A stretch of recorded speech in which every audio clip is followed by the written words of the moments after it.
Hello दोस्तों, तो स्वागत है आपका हमारे स्टडी पॉइंट 47 में। तो जो आज का हमारा टॉपिक है वो जलियांवाला हत्याकांड है।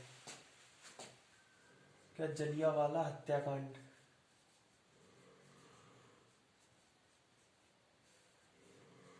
हत्याकांड।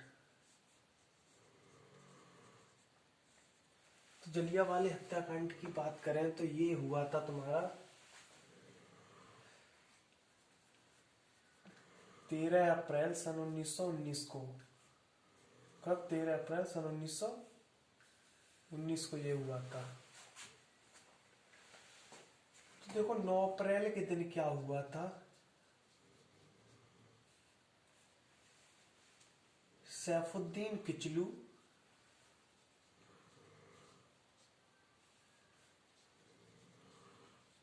किचलू और डॉक्टर सत्यपाल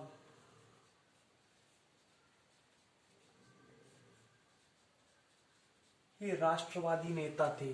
तो इनको क्या अंग्रेजी सरकार द्वारा गिरफ्तार कर लिया गया था। और जिससे क्या हुआ कि जो भारतीय जनता थी वो अत्यधिक रुष्ट हो गई और इन दोनों को, सैफुद्दीन किचलू और डॉक्टर सत्यपाल को, पंजाब से बाहर ले जाने के विरोध में थे। यानी वे इसका विरोध कर रहे थे, जिससे यह समस्या धीरे धीरे गंभीर हो गई और जो अंग्रेज सैनिक थे उन्होंने गोली चलाना शुरू कर दिया। तो देखो इस दंगे में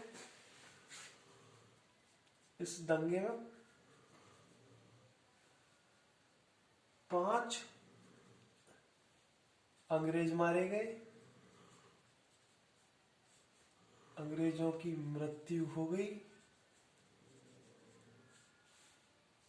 और एक मिशनरी महिला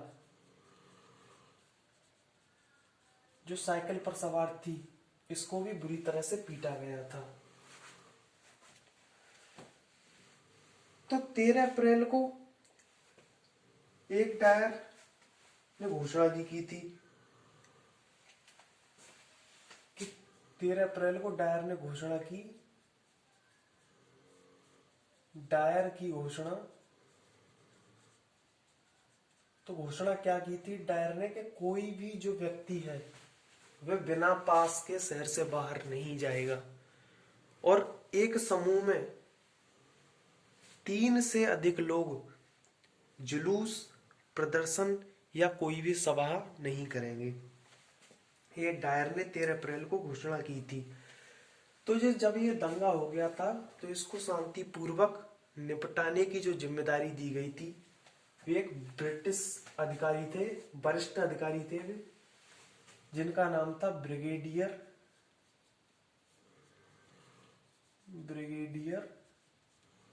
जनरल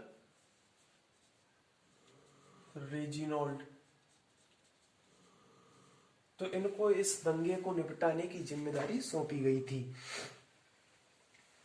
तो जो बात करते हैं तो 13 अप्रैल का जो दिन था, उस दिन वैसाखी का त्योहार मनाया जाता है।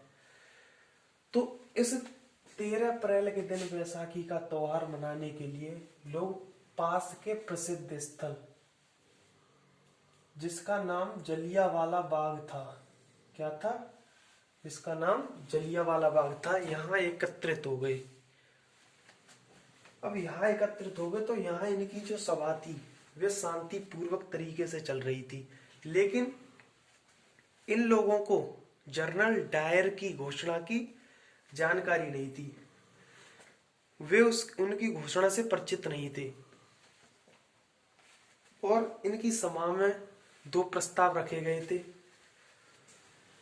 नंबर 1, रोलेट एक्ट की समाप्ति और नंबर 2, जो 10 अप्रैल को दंगे हुए थे,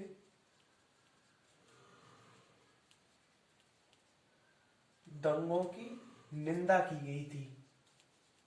क्या? जो 10 अप्रैल को जो दंगे हुए थे उन दंगों की निंदा की गई।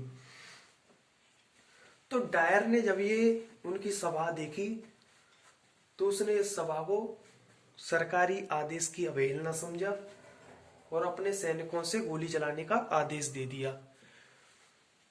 तो सैनिकों ने लोगों पर तब तक गोलियां चलाई जब तक कि उनकी गोलियां समाप्त नहीं हो गई। ऐसा माना जाता है कि लगभग 1000 लोग मारे गए थे, लोगों की मृत्यु हो गई,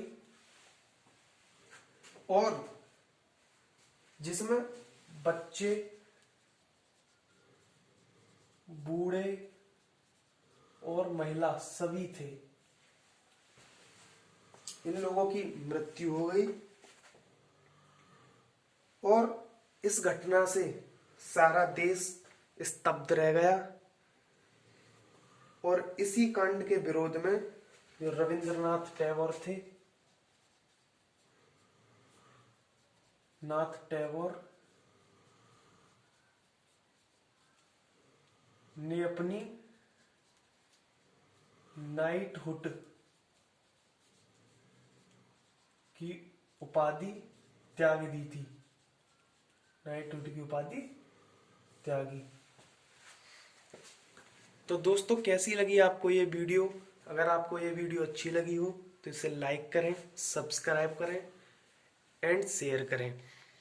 तो मिलते हैं अगली वीडियो में एक अगले टॉपिक के साथ।